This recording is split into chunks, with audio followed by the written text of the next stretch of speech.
What is up, guys? Jake from Done Right Games here with the next Coffee Done Right video. I want to apologize. Please forgive me. It's been a while since we've done one of these, but a lot has been going on in the absence of these videos. I went to Mexico for a pretty long trip with some of the investors, sort of our first board meeting, if you will. Some really good stuff. There's some good feedback from those guys. So everyone that gets to really look at this game, we did another call with a group of content creators, new NDA content creators, and everyone that sort of gets a real look at this. That's not just little tidbits on Twitter or Instagram. Are really hyped, and I'm not just saying that. I would tell you if they weren't, if there was concerns, I would be upfront with you guys. But I think we're still on the right track. I think everything is progressing really well. The team had done a lot since I had been there last. The second faction coming along, so all anyone has really seen was that first faction, and now that you sort of throw that second one in the mix, it just changes everything, and I can't even wait for the third one. I think that's probably gonna be my favorite. So, all right, let's get into it. Coffee Done Right. Got some great questions from you guys. First one from Matt P. Hey Jake, super excited for the game. I played Clash for years, but finally quit after farming became way too tedious by having to next hundreds of bases, sometimes before finding decent loot. Well, this game had the same problem. I hate wasting half my time playing Clash just pressing the next button. Great question. Thank you, Matt P. I love answering questions like this because so many people, everybody, not just so many people, everyone looks at a game like this through the lens of Clash of Clans. We all played it for years. We all enjoyed it. And there was a lot of problems. There was little things that just bugged us about it. But it's almost like we can't approach a game like this without thinking, okay, it's going to be the same. And what we try to do from the very beginning is everything that bugged us, everything that needed changed in our eyes, we changed it. So the answer to your question is no. We approached farming from a completely different perspective than what Clash of Clans is. Like, we did every aspect of the game. We approached it with a clean slate, not like, okay, we have to do it this way because that's the way it's been done. So to answer your question, no. You're going to be able to find loot relatively easy. Now, if you can get it, that's another question. But that's part of the different dynamic that our game brings to just every game mode, and farming is no exception. Also, someone asked me last time about the bags behind me. Those are cleaning patches for guns. It's not cocaine. It's not drugs. That's like my little gun. This is my little area. Knives, computer, guns. So, yeah. Out for Blood says, a quick question about the beta. Will all the game modes be available to play? I'm super excited for this game. Absolutely. Out for Blood. Beta's coming, as quick as we can get it here. And yes, we want to test everything. So in order to do that, we're going to have it all in the game there. So that's sort of what's, we got to get to a point where we can test everything. And then we're going to release the beta. So yes, you'll get to see everything at that point. Jean-Luc Gata. My best shot. Coffee Done Right question. Will you make us a pleasure and buy a green screen, Jake? We would have the chance to see some visuals from your game in the background. We could have discussions afterwards, what we saw, what it might be. It would keep everything rolling. Probably never going to do a green screen. I just am not a huge fan of them, and I really don't want to mess with it. But as far as seeing things are continually being leaked. If you're not following us on Twitter, if you're not following us on Instagram, especially the stories in Instagram, I'm not a huge Instagram fan, full disclosure, and the stories go away. They only last for like a day, but if you're doing that, you're seeing some things that no one else has seen yet. So leaks are coming, more and more is being exposed every day. So follow those if you really want to follow along and have the discussion, and of course in Discord too. So best I can do for you, man. Sorry, probably no green screen. D-Pick. Hey, Jake. I hope this doesn't get lost in the shuffle. I'd like to know your thoughts. I know in a previous life you were into investments, sort of, yeah. I'm already in on the Kickstarter, but contemplating getting in on the WeFunder. Take the obvious bias out if you can. Would old Jake recommend Done Right as a solid investment? Can't wait for the game to drop so we can make Thirsty Thursday great again. Hey, man, that's coming. Don't you worry. We'll do something, I promise, because I miss you guys. So, yeah, I will take the bias out. It's not hard for me to do. If I was talking to anyone about investing in any company, especially a startup, right, not an established company, Walmart or something like that, Amazon or Apple, something that's a blue chip stock, what you're talking about is risky. There's no question about it. Startups are the riskiest thing you can possibly invest in. So make sure it's money that you could live with losing. That's as honest as I can be about it. Do I think there's a potential for a huge return? Absolutely. With many startups, the sky's the limit. Particularly in the gaming sector, you just look at the games that are out there and the money they've made. There's a lot of potential for return. But that being said, don't put all your money into it. Don't put every dime. Don't cash out your 401k and put it into this thing. I would tell anyone the same thing there.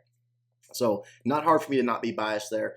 I personally think obviously there's a lot of potential. I also know that any startup comes with a lot of risk. So just approach it that way and you'll be fine. Tyler, assuming you guys have the 2 war weight system, offensive, defense, and the higher of the 2 is used, what is stopping people from not upgrading the less useful troops and buildings? Also, I think that the war weight should be known to all players, not hidden like Supercell did.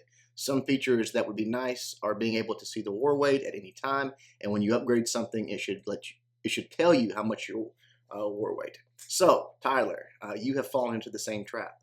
Looking at this from a lens of Clash of Clans, war weight is not a thing in our game. It is completely different, and there is no engineering, so there's no need for it. Again, everything that was a problem in not just Clash of Clans, in all of these real-time strategy-based building games, we've played them all. Everything we didn't like, we took the good and left the bad, and tried to look at something like war matchups from a complete clean slate. What's the best way to do it? Knowing all of the loopholes and the exploits that people use to get an advantage? What's the best way to do it? And that's how we approached it. So I think when you see it, you'll understand that none of that's an issue. That's not even on our radar. So that's about all I can tell you right now. Raghav M. What happens if the goal isn't reached? He's referring to the Kickstarter goal. Kickstarter works this way, guys. It's an all or nothing. So meaning that our goal is $100,000. If we don't reach that 100,000, then the Kickstarter does not get funded, right? The money doesn't. You don't get charged the money. We don't get the money. And people are, I think, really concerned about it. Let me say this in as a diplomatic way as possible. The Kickstarter was never a way to make the game, to get the game made, to fund the process of developing this game. Okay, it's not what it is. It's not. It does. The game being developed does not hinge on Kickstarter. It was a way for us to give to the people that were really into it, to start to leak things out and to give things that no one will ever have again. You know, the skins, the castle, reserve your name, all the things that we wanted to give to the people that have supported us and followed along this whole journey. Okay. On top of that, if we raised enough money, and the reason we sort of put the number at 100,000 is to be able to bring that third faction in. Okay, if we got there, we would try to push for that. But you have to understand that all the things that we promised in the Kickstarter, that's work. That's time that our artists have to develop all those things. So we had to pick a number that was like, okay, it's worth it, because we have to pay them to develop all these things, to put all this stuff in the game. Again, if the Kickstarter does not get funded and it doesn't go through, nothing happens, right? Nothing happens. It's not like the game's going to get delayed. It's not like the game is going to not get made. It just means that a few things won't be in the game at launch, namely all of the goodies that went along with the exclusive things that went along with that. It'll just be less work for the team and a little less money for us. It's okay. I promise everything will be fine. Now, that being said, we would love to see the Kickstarter kick off, because I think people years down the road would look at that as something really special. So we're not giving up on it. We're still trying to push it out there, let people know about it, spread the word a little bit. And you guys can help us with that. So don't panic. Everything's okay. And we may just simply go a different route if it doesn't go that way. As far as people that really want that stuff, if it's close enough, we'll figure something out. So just hang in there. Don't panic. Everything's okay. I promise. Dale Fredericks. How is the beta process going to work? Will it be first come, first serve for anyone other than the people with guaranteed spots to open to the Kickstarter backers first? So, yeah, we'll see. I don't know exactly yet, but what we will do is we'll get as many people in the Kickstarter, in the beta as we need. So we'll slowly release it. Maybe we'll put it out. We'll have an email sign up, and then we'll draw people. Maybe first come, first serve. Maybe randomly. We'll see. We'll get a good group in there. So I don't know the answer to your question yet. I'm not trying to dodge it. I just don't know. We'll see how the Kickstarter ends up, when beta comes out, and how many we need and how many we have, etc. So hang in there. I'll let you guys know for sure. I mean, you won't miss it. How does RR perform in terms of cellular data?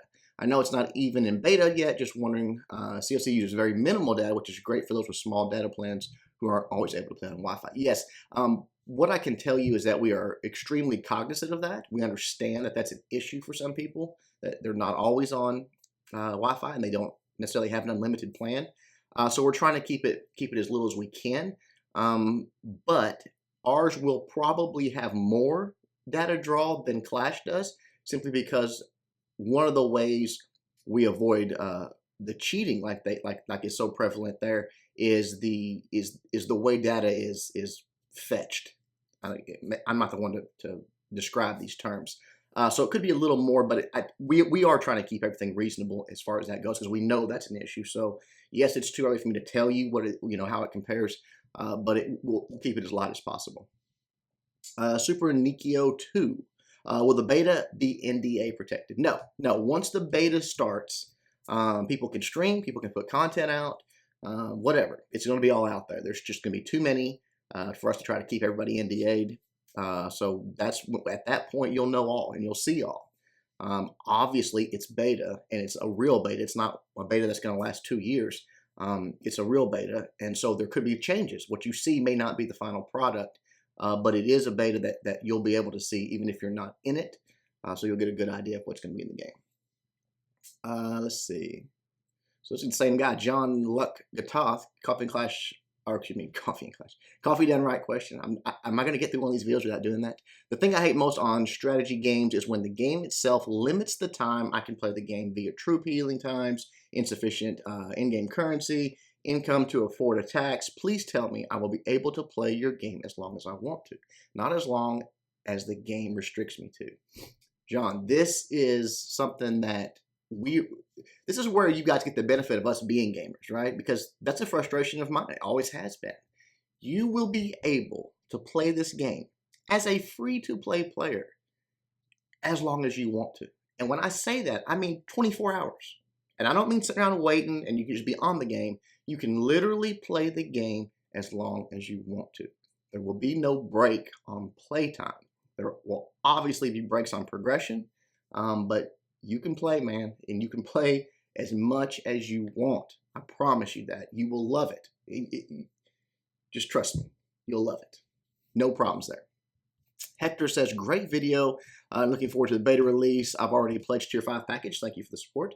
Will there be a feature that when you log in and go to your guild roster, there'll be an easy way to see which of your guild members are currently logged in? Yes. I thought that was kind of silly to not know who was online. If you're trying to set up a war or something like that, especially with our wars, you'll need to know who's online and who's ready to go. So absolutely, you'll know who's logged in when you go to your roster or your guild screen. Circle a lot. Last one, guys. Coffee and Done Right question. Will we have a feature like donating troops? I mean, that we get in COC? No. Again, looking through that Clash lens, I never liked it. For me, donating troops was just something that a lot of these games did because that's the way Clash did it. We everything like this, when we made a decision, we talked about it. It was like, okay, what does it add to the game? Well, not a lot. There's a little bit of community there that it does add because you're requiring, but really it's more of a nuisance, and it's a great way to break a level, the balance of a level. It's a great way to ruin it because you had the balance just right, and then up here at somewhere higher, you introduce a troop or something like that this place shouldn't have. They're not ready to have it, and all of a sudden you've got a broken level of the game. So I thought that's really more or less what it did without adding much to it besides a little bit of community aspect, which was more or less an annoyance that you had to get on and do it. Only certain people were donating, etc., etc. So no, nothing like that. You'll take your army into your attack, and you don't need help from anybody else to do that. So again, everything's different, man. There's no detail that we didn't actually look at and debate on what it does for the game. Does it make the game more enjoyable, less enjoyable? Does it matter, not matter? We broke it all down. So hopefully it comes out for the best product for you guys. All right, guys, hope you enjoyed it. Leave questions for the next one. I'll try to do another one quicker than last time. I'll try to do maybe quicker, fewer questions if that works for you guys. But hope you guys are still excited. Again, leave questions for future videos. And until next time, Jake from Done Right Games.